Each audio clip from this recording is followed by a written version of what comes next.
अगर आज रसिया और अमेरिका के बीच वार शुरू हो जाए तो तबाही आने में कितना वक्त लगेगा? जवाब है सिर्फ 30 मिनट्स। हाँ, सिर्फ 30 मिनट्स में दुनिया के बड़े बड़े शहर राख में बदल सकते हैं। एक अकेली ICBM मिसाइल जो एक देश से उड़कर हवा में दूसरे देश तक जा सकती है, किसी भी शहर जैसे न्यूयॉर्क, मुंबई, शंघाई या लंदन को मैप से पूरी तरह मिटा सकती है। और अभी ठीक इस वक्त जब तुम ये वीडियो देख रहे हो, दुनिया में 12,100 से ज्यादा ऐसे खतरनाक न्यूक्लियर बम एक बटन दबाने का इंतजार कर रहे हैं। तो सवाल ये है, ये दुनिया की सबसे खतरनाक चीज यानी न्यूक्लियर पावर आखिर कंट्रोल कौन करता है? दुनिया में इतने सारे देश है तो सिर्फ 9 देशों के पास ही ये बम कैसे आए? और क्या सच में ये बम सेफ हाथों में है या सिर्फ सेफ्टी का नाटक चल रहा है? तो चलिए आज के इस वीडियो में जानते हैं।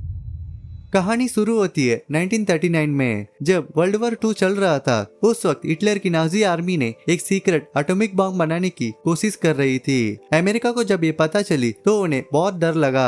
अगर हिटलर ने पहले बम बना लिया तो पूरी दुनिया खत्म हो सकती थी। इसीलिए अमेरिका ने जल्दी से अपना एक टॉप सीक्रेट मिशन शुरू किया जिसका नाम था मैनहट्टन प्रोजेक्ट। इस प्रोजेक्ट में बहुत सारे पैसे और 1,50,000 से ज्यादा लोग लगाए गए। इस मिशन के बॉस थे एक बहुत बड़े साइंटिस्ट जे रॉबर्ट ओपेनहाइमर, जिन्हें आज father of the atomic bomb भी कहा जाता है। 16 जुलाई 1945 न्यू मेक्सिको के एक रेगिस्तान में सुबह के 5:29 बज रहे थे। पहली बार दुनिया में न्यूक्लियर बम टेस्ट किया गया जिसका कोड नाम था ट्रिनिटी। जब ब्लास्ट हुआ, ब्लास्ट के शॉकवेव बहुत दूर तक महसूस हुई। कुछ ही हफ्तों बाद 6 अगस्त 1945 अमेरिका ने जापान के शहर हिरोशिमा पर लिटिल बॉय नाम की बॉम्ब गिरा दिया।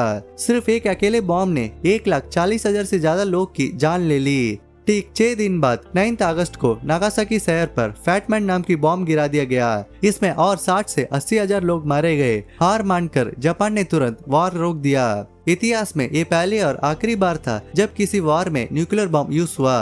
पर अब पूरी दुनिया ने देख लिया कि ये हथियार कितनी खतरनाक है। अब हर बड़ा देश इसे चाहता था। 1949 में रसिया ने अपना बॉम्ब टेस्ट किया। फिर 1952 में ब्रिटेन ने, 1960 में फ्रांस ने और 1964 में चाइना ने। अमेरिका और रसिया के बीच ऐसी रेस लगी कि 1986 आते आते पूरी दुनिया में 70,000 न्यूक्लियर बॉम्ब्स बन चुके थे। अब यहाँ एक सोचने वाली बात आती है। 1963 में अमेरिका के प्रेसिडेंट जॉन एफ कैनेडी ने एक प्रेस कॉन्फ्रेंस में डर जताया था। मुझे लगता है 1970 तक 15 से 25 देशों के पास न्यूक्लियर बॉम्ब होंगे। अगर सच में ऐसा हो जाता तो आज दुनिया का नक्शा बिल्कुल अलग होता। इस डर को रोकने के लिए 1968 में एक पेपर पर अग्रीमेंट हुआ जिसे NPT कहते हैं। इसका मेन एम था बॉम्ब्स को आगे बढ़ने से रोकना।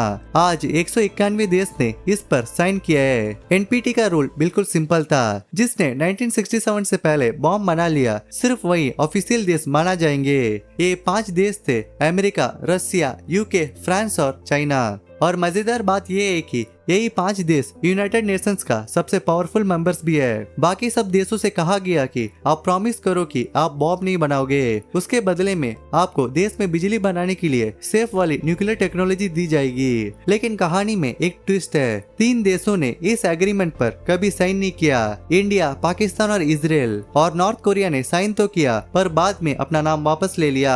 इन चारों ने आगे चलकर अपने बॉम्ब्स बनाए। इंडिया ने 1974 में टेस्ट किया, पाकिस्तान 1998 में और नॉर्थ कोरिया ने 2006 में। इजराइल कभी खुलकर नहीं मानता कि उसके पास बॉम्ब है, पर एक्सपर्ट रिपोर्ट्स कहते हैं कि उनके पास करीब 90 बॉम्ब्स है। तो इस तरह आज दुनिया में 9 देशों के पास न्यूक्लियर बॉम्ब है, 5 NPT वाले ऑफिशियल देश और 4 बाकी देश। साइंटिस्ट की एक टीम के हिसाब से आज 2026 में दुनिया में करीब 12,100 से ज्यादा बॉम्ब्स है। इनमें से लगभग 3,900 बॉम्ब्स मिसाइल पर लगकर बिल्कुल रेडी है। और सबसे डराने वाली बात, करीब 2,100 बम्स हाई अलर्ट पर है। इसका मतलब सिर्फ एक बटन दबाना है और 30 मिनट के अंदर टारगेट खत्म। और आखिरी सबसे बड़ा फैक्ट, अगर दुनिया के सारे न्यूक्लियर बॉम्ब्स को मिला दिया जाए तो उनमें से 86% बॉम्ब्स सिर्फ 2 देशों के पास है, रसिया और अमेरिका। अब सबसे बड़ा सवाल, इन बॉम्ब को कंट्रोल कौन करता है? अगर हम एनपीटी की रूल के हिसाब से देखें तो IAEA नाम की एक यूनाइटेड नेशंस टीम है। इनका काम पुलिस जैसा है।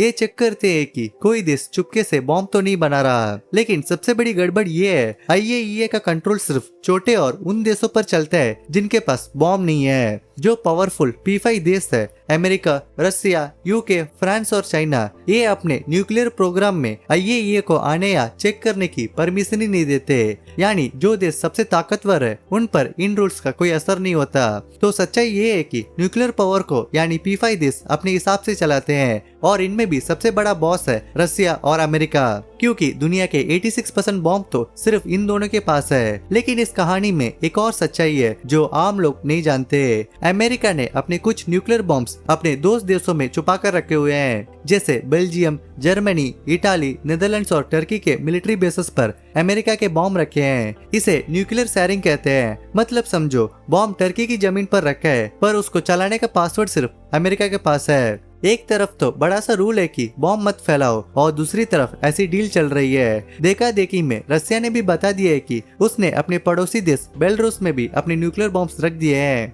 बात करें चाइना की तो दुनिया में सबसे तेजी से अपने बॉम्ब बढ़ा रहा है। 2023 से 2025 के बीच चाइना ने हर साल करीब 100 नए बॉम्ब्स बनाए। आज उनके पास 600 से ज्यादा बॉम्ब्स है और अमेरिका को लगता है कि 2030 तक चाइना के पास 1000 बॉम्ब्स हो जाएंगे। नॉर्थ कोरिया के पास भी आज 50 बॉम्ब्स बिल्कुल रेडी है। तो सच में इस न्यूक्लियर पावर को कंट्रोल कौन करता है? जवाब है कोई नहीं।